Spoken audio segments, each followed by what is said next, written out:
Injection molding is the most common method for mass manufacturing plastic products. Examples include chairs, toys, cases for consumer electronics, disposable cutlery, and my favorite, Lego bricks.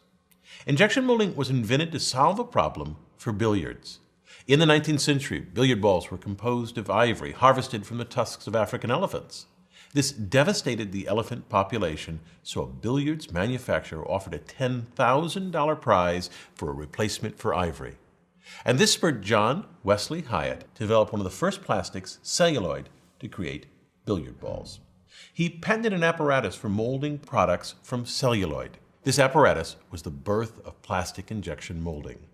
In principle, injection molding is simple. Melt plastic, inject it into a mold, let it cool, and then out pops a plastic product. In reality, injection molding is an intricate and complex process. An injection molding machine has three main parts: the injection unit, the mold, and the clamp. Plastic pellets in the hopper feed into the barrel of the injection unit. Inside the barrel, a screw transports the pellets forward. Heater bands wrapped around the barrel warm up the plastic pellets. As the pellets are moved forward by the screw, they gradually melt and are entirely molten by the time they reach the front of the barrel. Once enough molten plastic is in front of the screw, it rams forward like the plunger of a syringe. In a matter of seconds, the screw injects the molten plastic into the empty part of the mold called the cavity image. The plastic solidifies in under a minute. The mold opens and the part is ejected. The mold then closes and the process repeats. All injection molded objects start with these plastic pellets, which are a few millimeters in diameter. They can be mixed with small amounts of pigment, called colorant, or with up to 15% recycled material, then fed into the injection molding machine.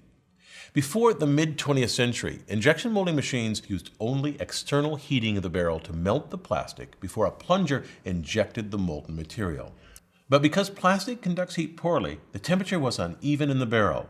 Either the middle was too cool and not fully melted, or the outer regions were too hot and degraded the plastic. The solution was this: the reciprocating screw, often regarded as the most important contribution that revolutionized the plastics industry in the 20th century. In the earlier plunger-style machines, plastic filled completely the cylindrical barrel.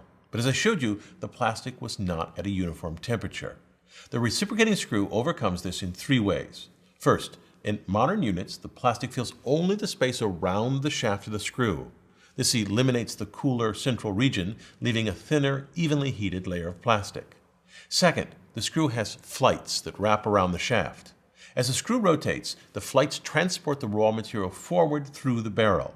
The flights also serve to mix the plastic. The screw action agitates the melting pellets within the flights to create a uniform mixture. And third, the screw action itself heats the plastic throughout.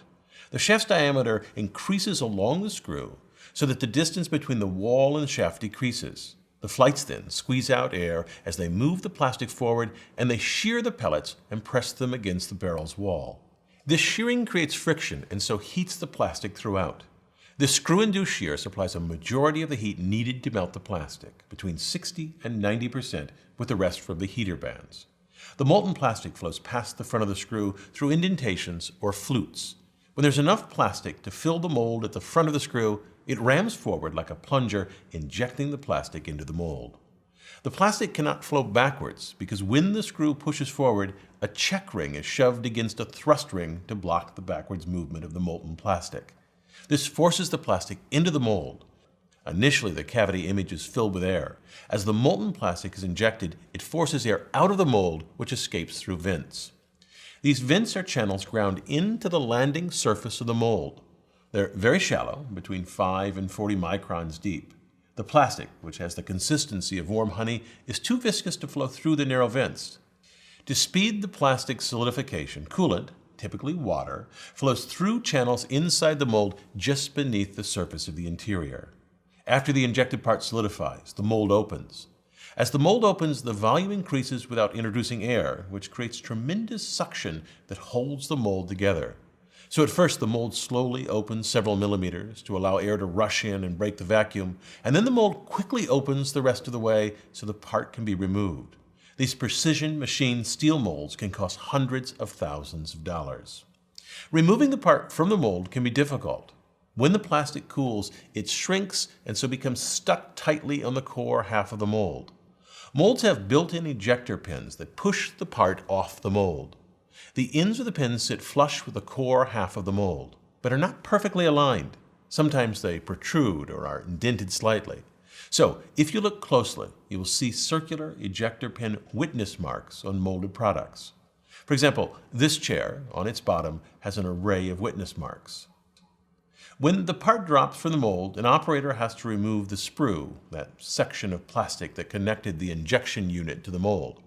Sprues are manually twisted or cut off the part. Sprues are attached to objects only in molds that make a single part at a time, like a chair. Smaller objects are made in multiples in a single mold. In these, the sprue connects not to the part itself, but to a network of distribution tunnels called runners. The runners fan out from the sprue and connect to each cavity in the mold via a small, typically rectangular, entrance called the gate. You can see the gate on plastic cutlery. The parts for model planes typically come still attached to their runners. Molds always have at least two parts, and where the parts of the mold meet is called the parting line. Here on this piece of cutlery, you see the parting line along the side of the fork. When mold halves close, they are never perfectly aligned, nor do they have sharp corners. This creates a noticeable parting line on the molded object. Another very important aspect of mold design is the draft angle. If a part has walls that are exactly 90 degrees, it will be very difficult to eject because its inner walls will scrape the core half of the mold. Also, the vacuum will be difficult to break because air cannot readily enter.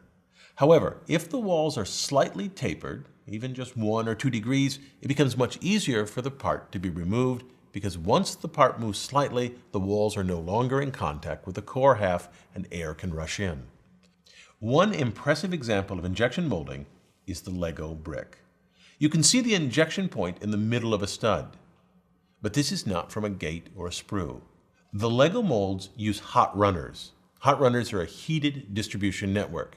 This keeps plastic inside the runners molten while the plastic in the mold solidifies. This leaves no gates or sprues to be removed. The molded bricks are ejected, ready to use. The downside is that this setup is more expensive than a traditional cold runner system. On the bottom edge of the brick, you can see ejector pin witness marks. And what's most clever to me is where Lego designs their draft angle. The outside of a Lego brick must be square. So if you cut a Lego brick in half, you can see that these inner supports are thicker at the top than at the bottom. There's a draft angle of about 1.5 degrees. This helps the ejector pins push the brick off the mold. The core half and the cavity half of Lego molds are designed so that the parting line is at the bottom edge of the brick. This hides the parting line. Look around you and see how many injection molded objects you can find. Likely the device you're watching this on has injected molded parts. You should be able to find ejector pin witness marks and parting lines, but you may find something like this. It's a date wheel that shows the month and year the item was made. These are created by removable inserts and can be changed out for each run of the mold. They're very useful for tracking down defects. So to return to where this all started, John Wesley Hyatt and his injection molded billiard ball did not win the $10,000 prize. His celluloid billiard balls didn't bounce quite right. But he did pioneer plastic injection molding, a thriving, continually evolving manufacturing process which creates many billions of products every year. I'm Bill Hammack, the Engineer Guy.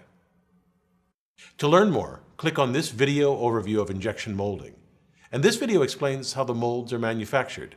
Click here to see an injection molding machine produce plastic bottle caps very rapidly. Finally, this video details the production and automation of Lego bricks.